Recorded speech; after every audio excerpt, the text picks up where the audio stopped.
हरे कृष्णा। ओम नमः शिवाय। जय माता दी।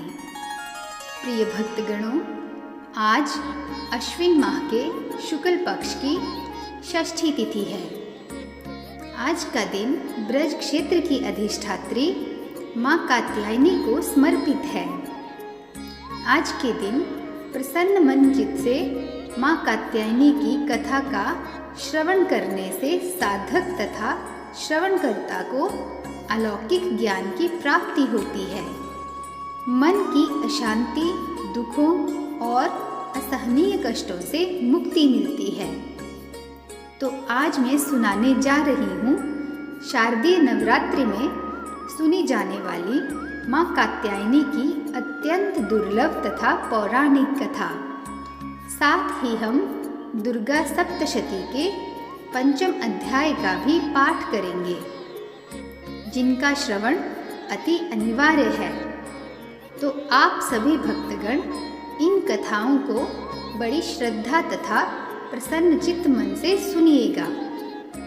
माँ कात्यायनी कात्य ऋषि की पुत्री मानी जाती हैं। माना जाता है कि कात्य ऋषि माँ दुर्गा के परम भक्त थे। उन्होंने माता दुर्गा को पुत्री रूप में पाने के लिए घोर तप किया। तब माता भगवती दुर्गा ने उनके घर पुत्री रूप में जन्म लेने का आशीर्वाद दिया। एक समय जब महिषासुर नाम के एक राक्षस का अत्याचार बहुत बढ़ गया था, तब कात्य ऋषि के घर माता पुत्री के रूप में आई और महिषासुर का वध किया। एक और कथा के अनुसार जब सभी देवता महिषासुर के अत्याचार से परेशान हो गए, तब उनकी सभी की ऊर्जा से एक दिव्य स्त्री प्रकट हुई। इस दिव्य स्त्री को सभी देवताओं ने अपनी अलग अलग शक्ति दी थी। यही दिव्य कन्या माता कात्यायनी के नाम से प्रसिद्ध हुई। इन्हीं कात्यायनी ने महिषासुर का वध किया था। माता कात्यायनी का स्वरूप अत्यंत उज्जवल है। उनका शरीर सुनहरा है। माता कात्यायनी के हाथ 4 हैं।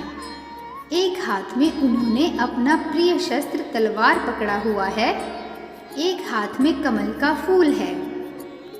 एक हाथ वर मुद्रा में है और दूसरा हाथ अभय मुद्रा में है। उनके शरीर से दिव्य सुगंध निकलती रहती है।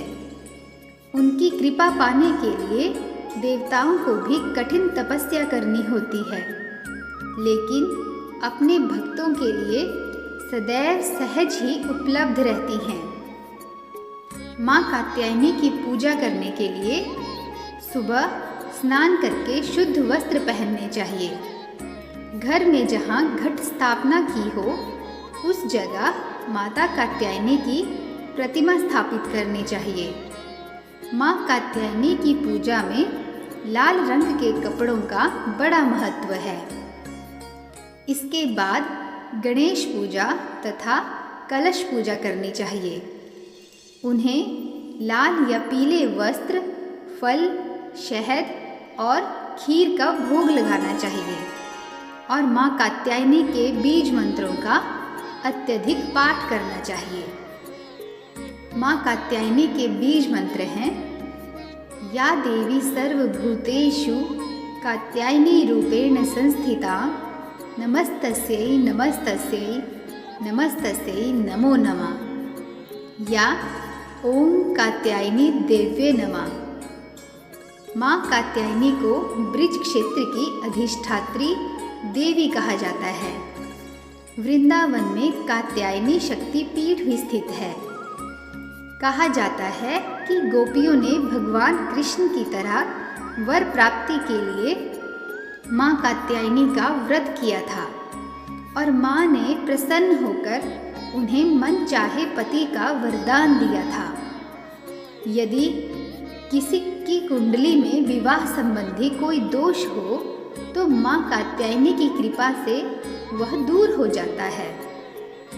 ज्योतिष में कात्यायनी का संबंधी गुरु जैसे शुभ ग्रह से माना जाता है। गुरु प्रचुरता का कारक है। हर क्षेत्र में बढ़ा चढ़ा कर देने वाले गुरु ग्रह की कृपा कात्यायनी पूजा से प्राप्त की जा सकती है। नवरात्रि के छठे दिन माँ कात्यायनी की विशेष पूजा का लाभ लेकर जीवन को संपूर्णता जरूर प्रदान करनी चाहिए। प्रिय भक्तों, अब हम दुर्गा सप्तशती के पंचम अध्याय का पाठ करेंगे।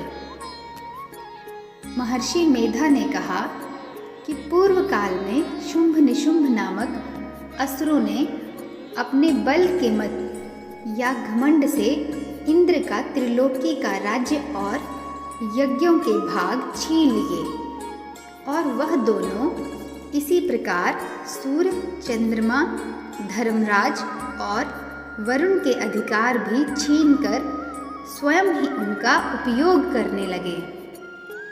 वायु और अग्नि का कार्य भी वही करने लगे, और इसके पश्चात उन्होंने जिन देवताओं का राज्य छीना था उनको अपने अपने स्थान से निकाल दिया।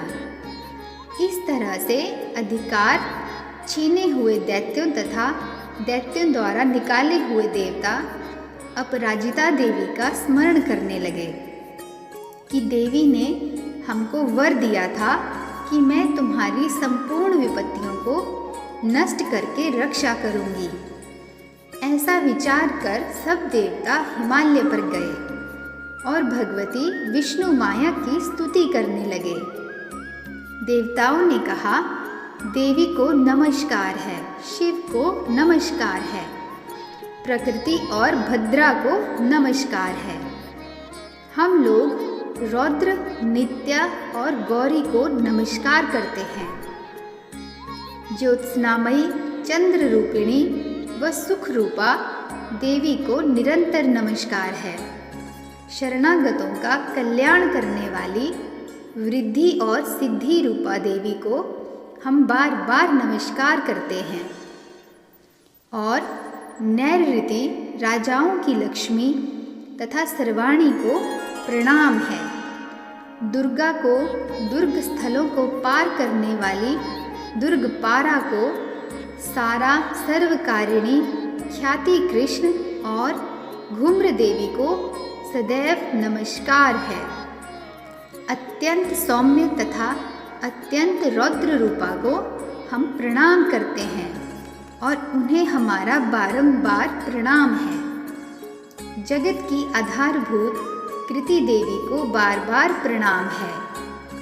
जिस देवी को प्राणी मात्र विष्णु माया कहते हैं उनको प्रणाम है। जो देवी संपूर्ण प्राणियों में क्षुधा रूप से विराजमान है उसको नमस्कार है, उनको नमस्कार है, उनको नमस्कार है। जो देवी सब प्राणियों में शक्ति रूप से स्थित है उनको हमारा बारंबार प्रणाम है। जो देवी संपूर्ण प्राणियों में श्रद्धा रूप से स्थित है और जो देवी सब प्राणियों में दया रूप से स्थित है उनको भी हमारा बारंबार प्रणाम है। पूर्व काल में देवताओं ने अपने अभीष्ट फल पाने के लिए जिनकी स्तुति की है और देवराज इंद्र ने बहुत दिनों तक जिनका सेवन किया है वह कल्याण की साधना भूता ईश्वरी हमारा कल्याण और मंगल करे तथा सारी विपत्तियों को नष्ट कर डाले।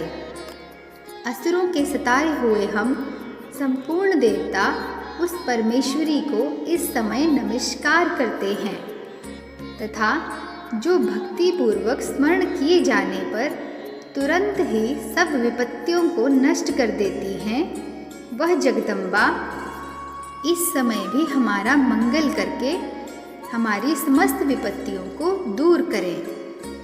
महर्षि मेधा ने कहा, हे राजन, इस प्रकार जब देवता स्तुति कर रहे थे तो उसी समय पार्वती देवी गंगा में स्नान करने के लिए आई। तब उनके शरीर से प्रकट होकर शिवा देवी बोली, शुंभ दैत्य के द्वारा स्वर्ग से निकले हुए और निशुंभ से हारे हुए यह देवता मेरी स्तुति कर रहे हैं। पार्वती के शरीर से अंबिका निकली थी, इसलिए उनको संपूर्ण लोक में कौशिकी कहते हैं। कौशिकी के प्रकट होने के पश्चात पार्वती देवी के शरीर का रंग काला हो गया और वह हिमालय पर रहने वाली कालिका देवी के नाम से प्रसिद्ध हुई। फिर शुंभ और निशुंभ के दूत चंडमुंड वहां आए और उन्होंने परम मनोहर रूप वाली अंबिका देवी को देखा। फिर वह शुंभ के पास जाकर बोले, महाराज, एक अत्यंत सुंदर स्त्री हिमालय को प्रकाशित कर रही है। वैसा रंग रूप आज तक हमने किसी स्त्री में नहीं देखा है। हे असुरेश्वर, आप यह पता लगाएं कि वह कौन है और उसको ग्रहण कर लें। वह स्त्री स्त्रियों में रत्न है। वह अपनी कांति से 10 दिशाओं को प्रकाशित करती हुई वहाँ स्थित है, इसलिए आपको उसको देखना उचित है। हे प्रभु, तीनों लोकों के हाथी, घोड़े और मणि इत्यादि जितने रत्न हैं, वह सब इस समय आपके घर में शोभायमान हैं। हाथियों में रत्न रूप ऐरावत हाथी और उच्चैश्रवा नामक घोड़ा तो आप इंद्र से ले आए हैं। हंसों द्वारा जुता हुआ विमान जो कि ब्रह्मा जी के पास था, अब आपके पास है, और यह महापद्म नामक खजाना आपने कुबेर से छीना है। समुद्र ने आपको सदा खिले हुए फूलों की किंजलकिनी नामक माला दी है। वरुण का कंचन की वर्षा करने वाला छत्र आपके पास है। रथों में श्रेष्ठ प्रजापति का रथ भी आपके पास ही है। हे दैत्येंद्र, मृत्यु से उत्क्रांतिका नामक शक्ति भी आपने छीन ली है, और वरुण का पाश भी आपके भ्राता निशुंभ के अधिकार में है। और जो अग्नि में ना जल सके, ऐसे 2 वस्त्र भी अग्निदेव ने आपको दिए हैं। हे दैत्यराज, इस प्रकार सारी रत्न रूपी वस्तुएं आप संग्रह कर चुके हैं, तो फिर आप यह कल्याणकारी स्त्रियों में रत्न रूप अनुपम स्त्री क्यों नहीं ग्रहण करते? महर्षि मेधा बोले, चंडमुंड का यह वचन सुनकर शुंभ ने विचारा कि सुग्रीव को अपना दूत बनाकर देवी के पास भेजा जाए। प्रथम उनको सब कुछ समझा दिया और कहा कि वहाँ जाकर तुम उसको अच्छी तरह से समझाना और ऐसा उपाय करना जिससे वह प्रसन्न होकर तुरंत मेरे पास चली आए।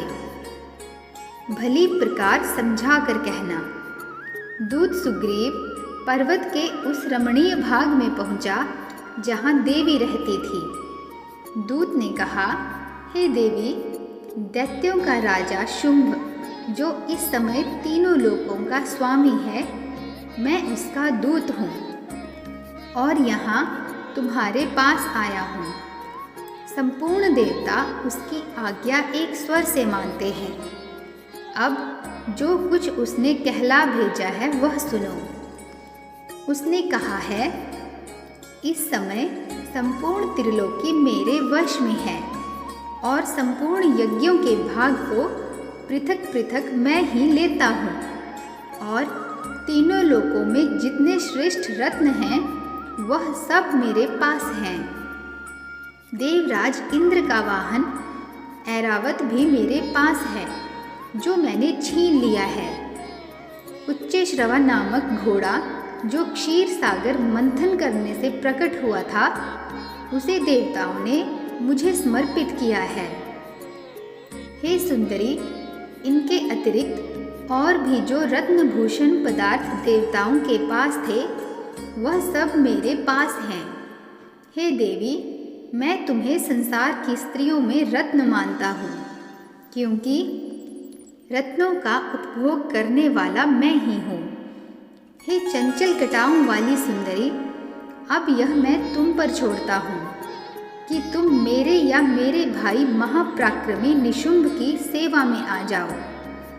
यदि तुम मुझे वरेगी तो तुझे अतुल महान ऐश्वर्य की प्राप्ति होगी।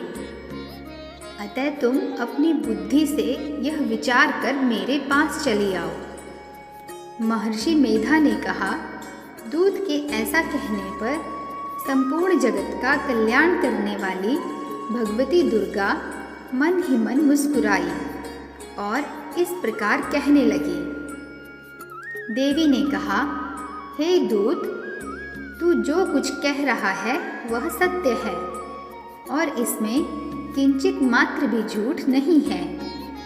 शुंभ इस समय तीनों लोकों का स्वामी है और निशुंभ भी उसी की तरह पराक्रमी है, किंतु इसके संबंध में मैं जो प्रतिज्ञा कर चुकी हूँ उसे मैं कैसे झुठला सकती हूँ।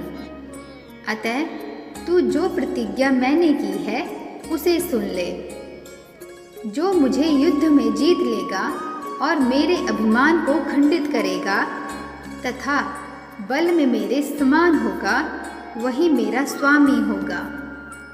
इसलिए शुंभ तथा निशुंभ यहाँ आवे और युद्ध में जीतकर मुझसे विवाह कर ले। इसमें भला देर की क्या आवश्यकता है।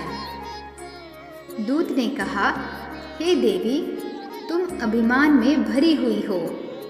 मेरे सामने तुम ऐसी बात न करो। इस त्रिलोकी में मुझे तो ऐसा कोई नहीं दिखाई देता जो कि शुंभ और निशुंभ के सामने ठहर सके। हे देवी, जब अन्य देवताओं में से कोई शुंभ व निशुंभ के सामने युद्ध में ठहर नहीं सकता, तो तुम जैसी स्त्री उनके सामने रणभूमि में क्या ठहर सकेगी। जिन शुंभ आदि असुरों के सामने इंद्र आदि देवता नहीं ठहर सके, तो फिर तुम अकेली स्त्री उनके सामने कैसे ठहर सकोगी। अतः तुम मेरा कहना मानकर उनके पास चली जाओ, नहीं तो जब वह तुम्हें केश पकड़कर घसीटते हुए ले जाएंगे तो तुम्हारा गौरव नष्ट हो जाएगा। इसलिए मेरी बात मान लो। देवी ने कहा, जो कुछ तुमने कहा ठीक है। शुंभ और निशुंभ बड़े बलवान हैं, लेकिन मैं क्या कर सकती हूँ, क्योंकि मैं बिना विचारे प्रतिज्ञा कर चुकी हूँ। इसलिए तुम जाओ और मैंने जो कुछ भी कहा है वह सब आदरपूर्वक असुरेंद्र से कह दो। इसके पश्चात जो वह उचित समझे वह करे। तो प्रिय भक्तगणों, आप सब भी प्रेम से बोलिए, जय माता दी, जय कात्यायनी माँ। प्रिय भक्तों, आशा करती हूँ कि मेरे द्वारा माँ कात्यायनी के रूप का तथा कथा का किया गया यह वर्णन आपको बेहद पसंद आया होगा। यदि इस वर्णन को करने में हमसे कोई त्रुटि हुई हो तो हमें क्षमा कीजिएगा। और यदि आपको यह कथा पसंद आई हो तो हमारे चैनल को लाइक, शेयर और सब्सक्राइब अवश्य कीजिएगा। मिलते हैं नेक्स्ट वीडियो में। तब तक अपना ख्याल रखिए। नमस्कार।